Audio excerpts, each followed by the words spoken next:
What's up, everybody? My name's Justin Nicholas. I'm here with my brother. I'm here with my brother right here. He's going to What's going introduce on, himself. everyone? We just wanted to come out and kind of talk about some things involving in our life and sports because we're big sport junkies. And we're just going to hop into a little background of ourselves. So, Darren, why don't you start us off? Well, I'm a 25-year-old failed athlete. I'm just kidding. No. 25, man. Air Force for the last 4.5 years. Been overseas 3 times and currently coming to an end here with that. But I live out in Arizona right now in a happy relationship, kind of just living life. Yeah, man. Hey, there's nothing better than that, right? Yeah. So on the other hand, my name's Justin. I'm Darren's little brother. 2.5 years, basically. You can say little, but if you see us in person, I literally All right, tower. but here's the thing, everyone. I am a better basketball player than you. Do not let him. We're gonna get into that conversation here in a minute. I will promise you that. But I am 22 years old currently. I actually turned 23, and from now about 3 days, this Wednesday. You are officially an old man. The birthdays suck from here on out. Dude, just letting you know. After 21, it sucks. The presents you want, consider probably like a ninja. Hey, I asked mom and dad for a vacuum and a full fridge. Yeah, you are officially going to start collecting Social Security here soon. I'm right there. But right now I'm finishing up my last year of college at Central Michigan University and also coaching on the football team here as a special team student assistant. It's been a lot of fun, learning a lot, and I can't ask for anything better. I'm also in a very happy relationship with about a year and a couple months. And when are you gonna pop the question? Too soon. Yeah, right. Yeah. I mean, we're also can't be saying that because she's literally right next to me. But that's even better. Put him on the spot, Olivia. We'll also get into that, but that podcast might be recorded when she is away. But other than that, I'm a very fortunate guy. I got the love of my life with me, my best friend and my brother, and what better than to sit down and have some conversation? Yeah, I mean, I think we agree. We're pretty very interesting people. I'm definitely the funnier one of the two and better looking, but I'll give you brains. You are definitely smarter and a better football coach. But we'll talk about that too. All right, Darren, where are you from? Where'd you grow up? Grayling, Michigan. Grayling, Michigan, dude. Wow.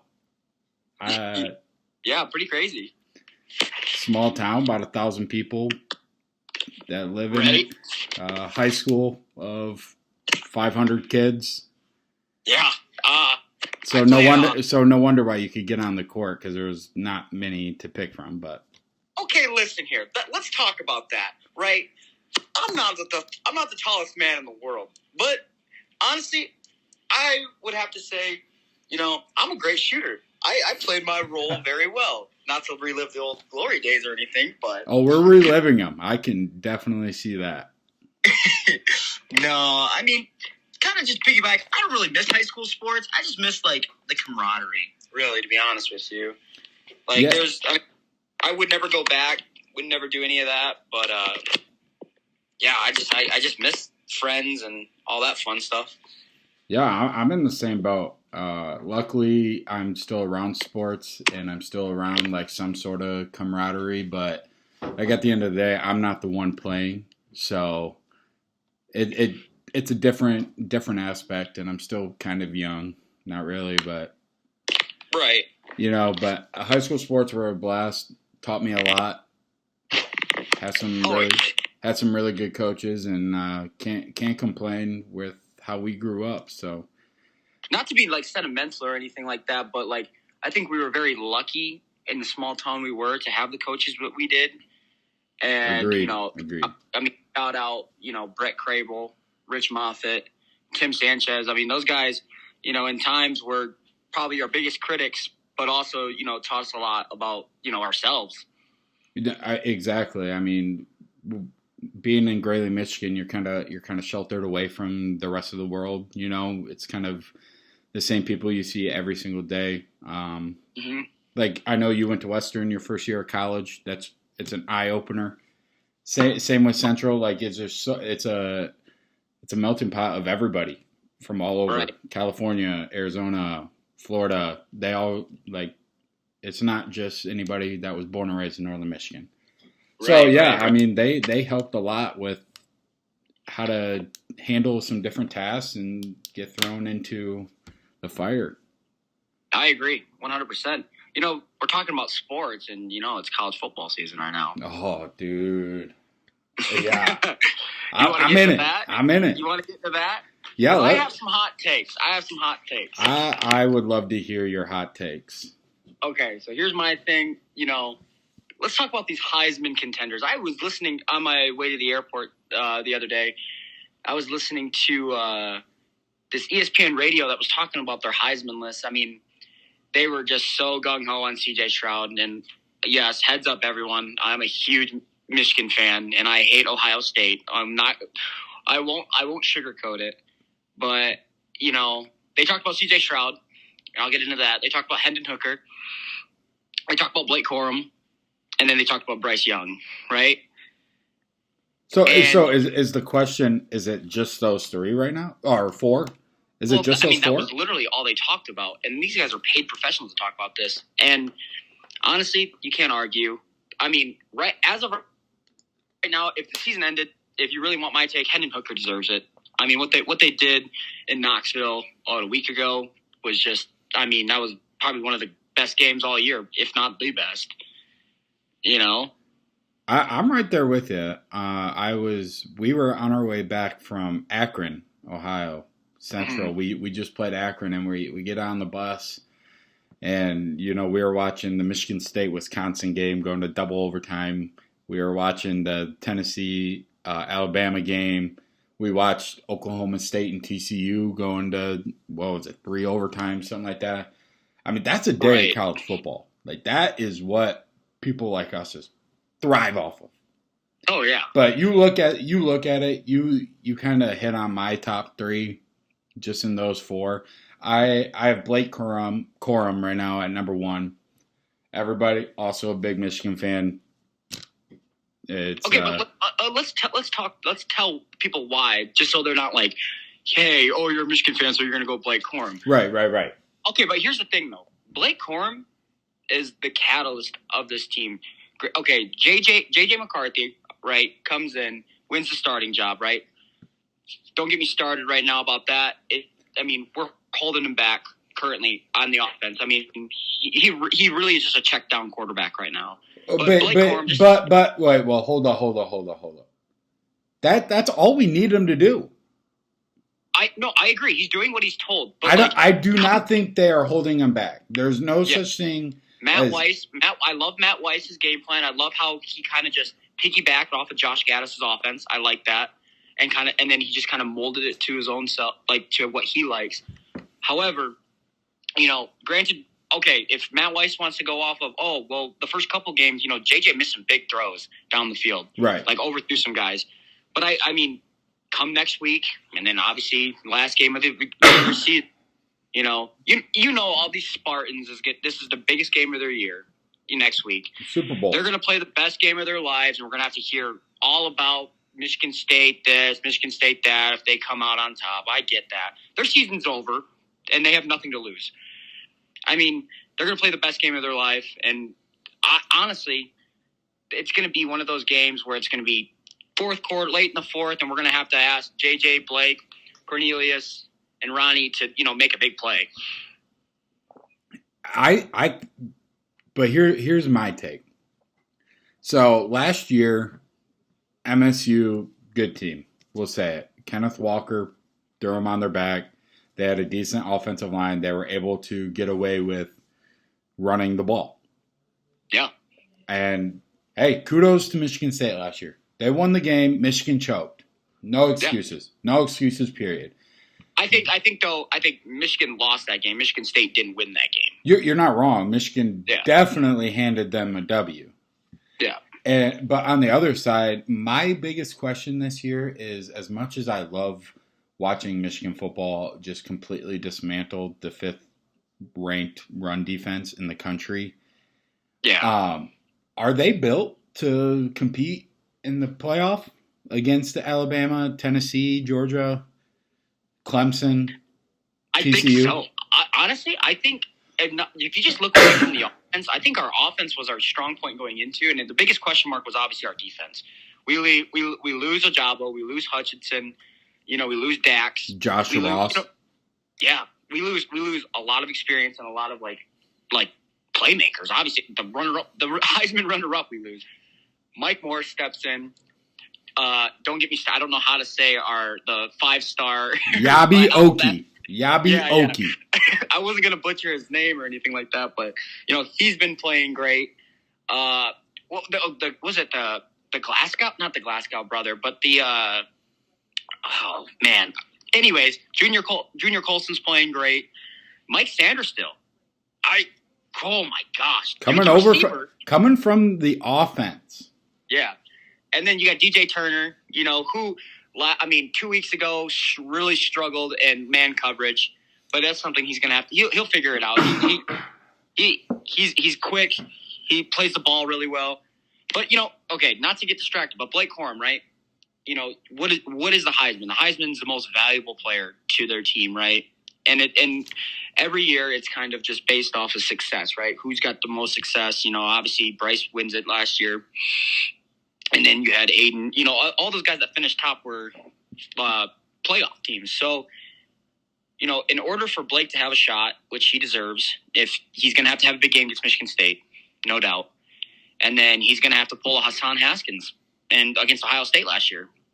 He's going to have to literally show everyone I'm the best running back in the country, which as of right now, he is. So I was watching Joel Klatt. By the way, love Joel Klatt. His content is amazing. Not just overall college football. I'd rather watch him analyze the game over everybody.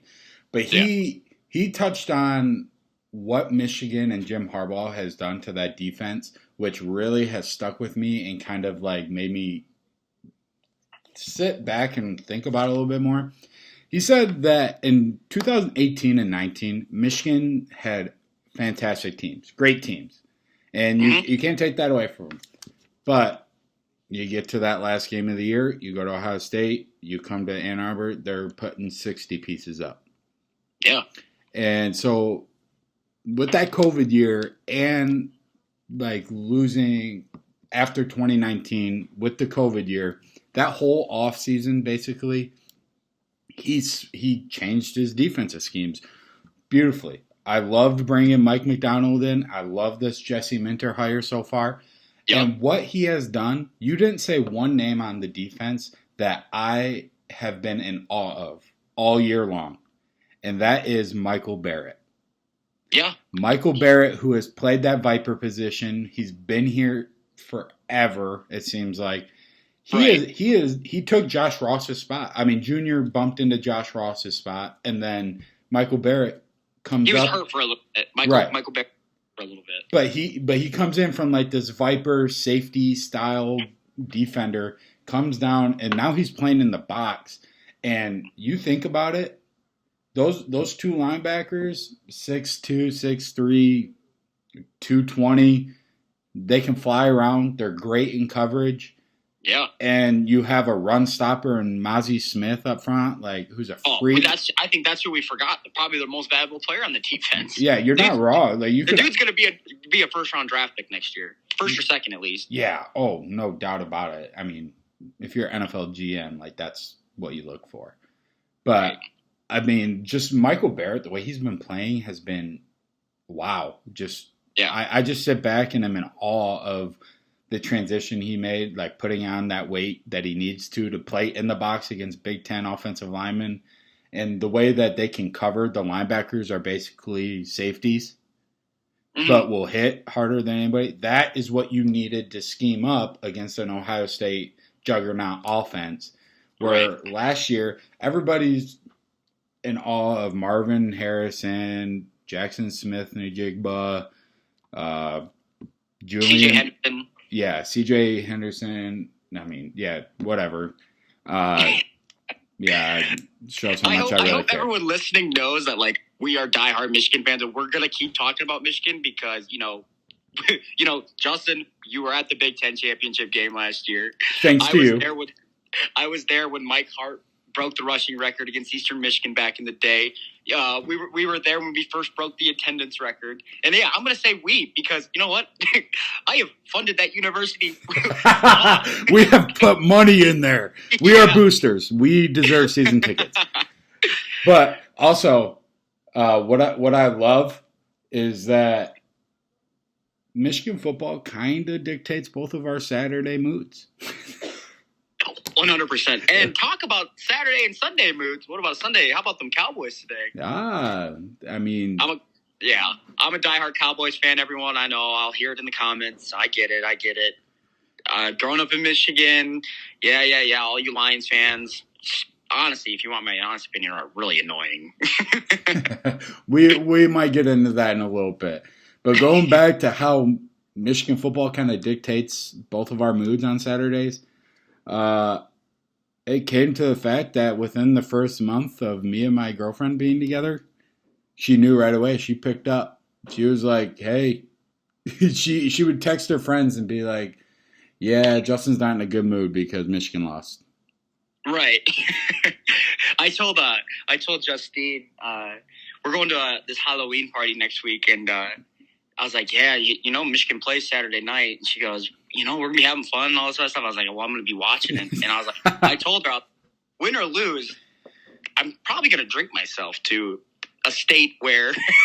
Yeah. Oh, yeah. Yeah, we have some big Halloween plans as well. It's our senior year of college, so we're gonna have some fun. But first and foremost, Michigan football, 7:30 ABC Eastern time. Right. That is. It's gonna be great. It's gonna be great, man. But let's move on from Michigan football because we obviously are going to be we're going to be talking about it for a while, for weeks to come. But all right. First, before we move on from college football, let's go to the playoff. Who do you got in your playoff right now? Right now, you got Ohio State in no specific order because I feel like the top four right now could be easily changed.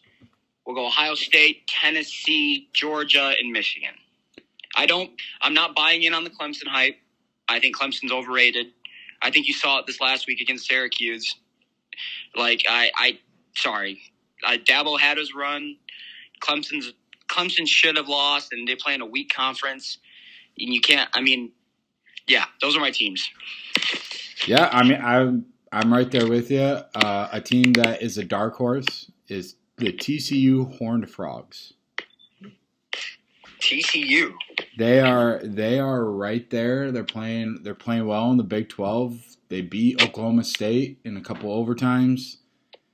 Okay, not to stop you or anything like this, but let's get into that. I mean, the ACC and the Big 12 and the Pac-12 they don't even compare to the type of opponents that the Big Ten and the SEC play. I'm not saying that at all, but what I'm trying to stay away from is just two big conferences, the SEC and Big Ten. Like that kind of. You don't like it? I don't hate it, but it's not where we need to go right now. Well, you better get ready because next year we have UCLA and USC coming to the Big Ten. You have Texas, Oklahoma going to the SEC. All the big names are coming. Which I completely understand, but then again, do you just get rid of divisions in the conferences? Yes. Kind of to piggyback off of that to the Big Ten. The Big Ten East and West are just so drastically different that it's just like the fact that Purdue and Michigan, Penn State, and Ohio State have to fight for one spot, and I think Purdue's going to win it. I think they're Illinois. Oh, yeah. Okay, my point exactly. Illinois. Right. Right. But, I think the expansion is going to be good for the playoff. I think I've said this since day one. I think we need to eliminate conference championship games, and then eliminate conference championship games. Just award the conference championship to the outright winner. Outright, can I talk? Jeez, oh Pete. The outright winner. So. Grayling Education, baby. Season. Huh? Nah, I'm not. I can't repeat what I just said. But yeah, no. I kind of like the mega conference thing. I mean, it is what it is. It's inevitable at this point, and the NCAA is turning into a professional business right in front of our eyes, and that's just how it's going to go. I mean, you're not wrong. It's about money nowadays. Studying sport management in college, as with sponsorships, promotions, stuff like that. It's where we're going. But to completely go off topic here, I need to know what your favorite Pop-Tart is. My favorite Pop-Tart? I think my favorite Pop-Tart is brown sugar cinnamon for sure. That's definitely one of them. Top three. I like the fudge. When I was deployed, I actually liked strawberry Pop-Tarts. Ah, yeah, see. Weird enough. Nah, give me that s'mores all day, every day. S'mores, it's not even close. S'more? Oh, man. I knew you were gross. It's not gross. It's actually really good for you. The peanut gallery over here said, I like strawberry Pop-Tarts. I'm gross. It's also very true. All right, Darren. And let's turn over to NFL football. I mean, nope. How about them Fly Eagles fly? Oh, again, a little biased. Cowboys fan. I mean, they're good. Jalen Hurts has exceeded expectations. They finally figured out their run game. Miles Sanders, everyone thought, I listened to Fantasy Football Podcast. He blatantly came out and said, do not draft me at the start of the season. And Dude, I love that. I love that energy. I love it. So that was funny. A.J. Brown, he's a dog, dude. Tennessee fucked up. I'm going to swear, but... Yeah, I mean, you put Devontae Smith in that. I mean, Jason Kelce, who's been there forever now. Dallas Goedert's a top 5 tight end. Yeah, Boston Scott, he's been around there for a couple years now. He's just a little workhorse that they can lean on. I mean, yeah, that team's built for success, and Nick Sirianni has done a great job. I also like the Cowboys, not as much as Darren over here. I don't really have a NFL team preference. I just like how my fantasy players do. I root for them on Sundays. By the way, I'm 1-5 in fantasy. You are terrible. I blame. Listen, everybody. Darren is the guy that shows up to the fantasy draft and he's like, "Oh, everybody, give me their money right now. Give me the money, whatever it is. Give me the money right now. It's just not even going to be fun for you guys. Don't show up. Just give me all the good players. Blah blah blah." And then he goes 1-5 and acts like he's on top of the world when he wins a game. I am also the guy that makes like 30 transactions during the week. Darren waits for the waiver wires to come out. No, but my fantasy football team, that was Tua's fault. He should have got concussed. Just kidding. But I just couldn't find consistency at running back. I have Saquon. Who's popped off. Yeah, I have Pierce. DeAndre Swift got hurt. And then Najee Harris. Don't even get me started. That Pittsburgh team is trash, but... Okay, but to go back to the whole NFL, we can say all these teams we want. We know the AFC Championship game is going to be... We know who the Super Bowl is going to be. And the NFC, we know, and mark my words, they just lost today to the Carolina Panthers. And this dude is freshly single. The greatest of all time. You better watch out, everybody. Thomas Edward Brady. Today, Junior. Today was an eye-opener. He is things are going to change in Tampa. And, of course, I'm going to cheer for my Cowboys. But, Tommy is my favorite player of all – I think our favorite player of all time. Oh, yeah, by far. I mean, you got to see him play in person, you and Dad. Yeah, Dad about ran on the field as well, so. I'm sure Dad's like, I'm married to your mother, but if there was anyone else, it would be Tom Brady. He's got a chance now. Yeah, he's single. Oh, yeah, we're going to have to get Pops on here. Oh, God, yeah. Which he is the voice of Viking Football Radio. Him, yes, very and true. basketball. Yeah, he's a character that a lot of people would tune in just to hear him talk about anything. I feel like our friends growing up literally would come over just to make fun of him and hang out with him. They still do that, and neither of us are home. Neither of us are home, and they still show up to the house just to see him. Yeah, and obviously our mother is the mother of literally probably everybody born from 1997 to 2000. She is the mother of all. Get this, it's 2013, 2012. It was my junior year in high school football. We did this thing where we would Thursday nights, right the night before the game, we would have all of our friends over. How many guys? 15 to 20? I swear. And our house is not no mansion. It doesn't fit 15 people. No.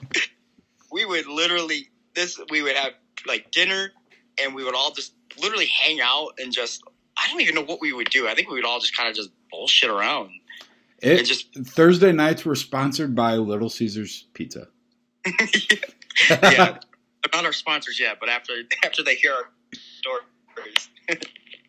Yeah. But yeah, no, I mean, I think that just says what our house was. I mean, everyone, like I said, we don't even live there and people are still showing up to our house to hang out.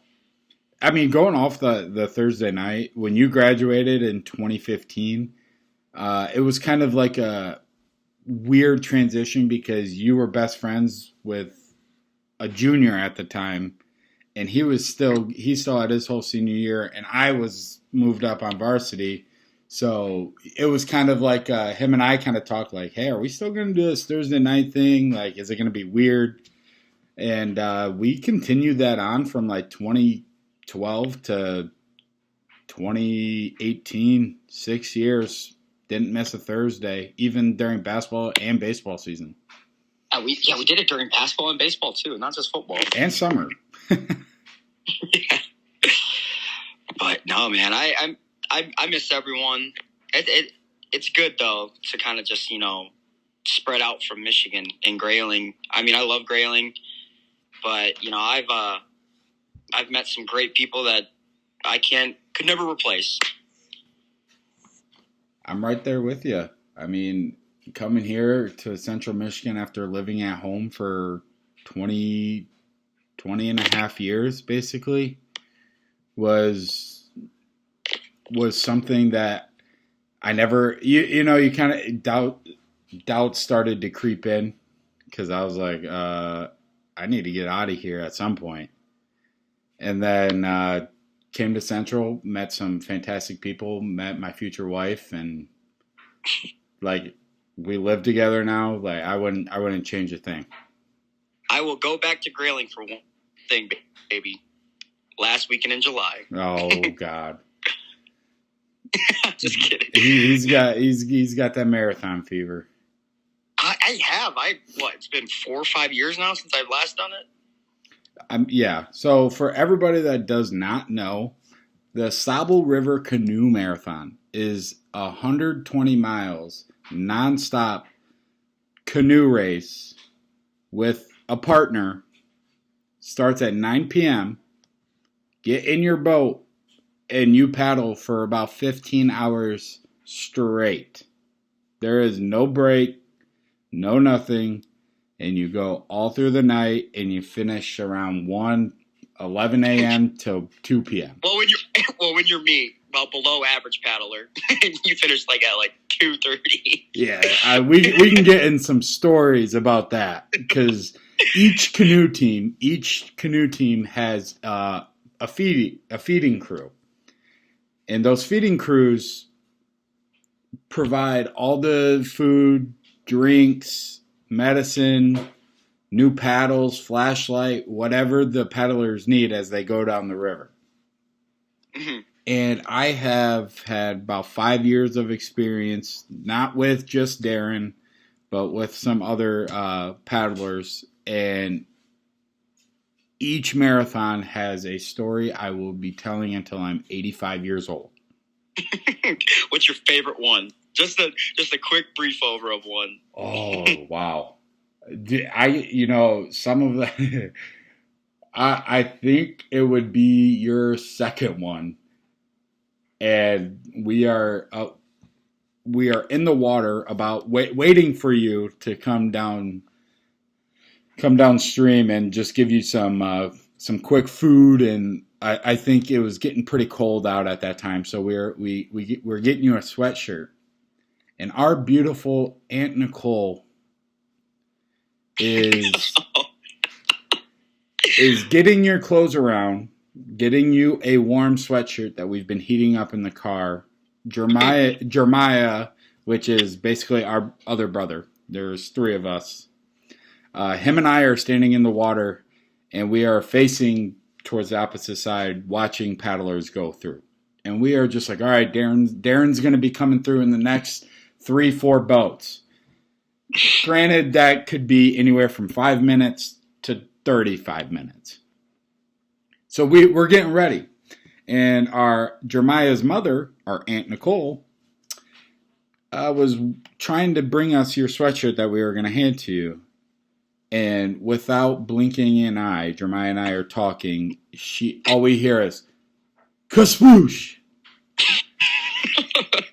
Neither one of us turns around. Not one of us turns around. I look at him and I go, "Was that your mother?" And he looks at me and he goes, "Yep." And she pops up and she stepped in a hole in the river and she completely submerged. And she gets up and she's like, "Jesus Christ, oh my God, it's so cold." And we're like, yeah, it is I don't even know the time. And I bet you there was at least 100 other people around you, other feed teams, and our team is just a laughing stock because we're just a bunch of misfits. Yeah, we literally just shook our heads. We just were like, I don't even know what to do. And at that moment, I think Dad had to run back to the car, grab another sweatshirt, some random sweatshirt, and then give it to you. And then you ended up giving it to your partner, where your partner was 2 sizes bigger than you, so he's paddling, looking like a freaking. Oh, man, dude. That was I kind of just to piggyback off that. I think one of my favorite memories comes from my second one because I was really sick going into that one. Yeah, you had mono. Yeah, I was really sick, and so we kind of did the split thing where we had our main crew, and then we had kind of a watching crew with a couple of my buddies. Oh, wait, hold up. This is the story I needed to tell. I don't know why this escaped my mind. So we are at Darren's first feed stop, which is 45 minutes into the race. It should not be the most difficult one. No. And he just said that their watchers of this feed team were our cousin Austin and 2 of Darren and I's really close friends. And what we gave them was hey, give us a heads up when Darren comes through this part. And tell us what boat numbers he's riding with, who he's around, so we know to get in the water at this time. And just to say, though, because they're not just watching at this point, I was carrying something very light to drink just because of just this, the fear of, dropping something. So they actually had to drop something into my boat, super quick, right? So they had a job for these first 2 stops at least. Anyways. The best they got was a grade C. Anyways, so we're at the first spot, and they are 15 minutes away, on the river. And I told them, hey, Austin, which is our cousin, give me a call when you see Darren. Okay. Mind you, the connection is not the greatest on the river. Yeah. And we're standing there, and finally, Austin gives me a call. And I'm standing right by the river, and I got my phone right up to my ear. I'm like, hey, you just see him? And he's like, yeah, he's by, I think he's riding with boat 74. He's like a boat or two behind. And I look at the river, and boat 74 is paddling right by. We don't have anything ready at all. And we are standing there with our thumbs up our you-know-what. So we are scrambling. And I kid you not, we are literally running around screaming. We look like monkeys just swinging around the jungle. Like, we had no idea what we were doing. We were running around. Mom's freaking out. Nikki's running in circles. Grandpa's taking a shit. Grandma's sitting in a lawn chair. Dad's still drinking his Pepsi in the car. Jeez. And Jeremiah and I are like, this is going to be a fun one. If this is how it's going to start, yeah, we might as well just pull them out right here. And, like, I think the best part, so, like, I knew that they were going to be there and that they were going to do this. And, like, I watched them go by. Like, as I was going by, I looked over, and the looks on their face were like, well, we fucked up. Yeah, no, that's I'm that might be the most memorable, because that one really kind of set the tone for that whole race, and it was fun. That one was a lot of fun. Oh yeah, no, yeah. You don't I'm get. excited. Hopefully I'm at this point in my life where I can get back into it, learn a lot, get way better. I'm not the greatest, not even close. But I'm very competitive, and it's just something fun to stay in shape and do. And I think just introduce it to a bunch of new people, especially Justine. She's super excited. I tried getting her to do it because you won't. Yeah, I'm past my prime. She's looking at me right now like, I am not doing that. Yeah, but I mean, overall, it brings Grayling alive. Brings a lot of money into our community, and we are very fortunate to have that. And it's always something that when we grow up, have our own families, we can come back to and just kind of enjoy. Right. I mean, yeah, I think we're onto something here, Darren. Yeah, I think I can wrap up the first episode. Yeah, I mean, we're sitting pretty. We had a nice conversation, and I mean, we can come back and attack this if people like it. I mean, you can post it. I want everyone to leave their comments, So. Yeah, I'm excited. I want to see what people think about it. I know we'll probably catch some flack from some of our closest friends, but. Oh, good. Guess what, everybody? If any of you are listening, I don't care. Yeah, I really don't care either. I've had a good time talking to you. I don't see you enough, so. Yeah, you also live like fucking 10 states away. But hey, man, I will. We'll come back at this. You have a great night. Yeah, we're gonna probably head to bed. Got school in the morning, and yeah, don't grow up, right? All right, man. All right, love you. All right, love you too. All right, everybody. Thank you for listening, and hopefully you come back for another episode, which we'll probably put out pretty soon. So appreciate anybody that listened and made it this far into this literally the Nicholas Bros kind of reconvening. So see you later. All right, see ya.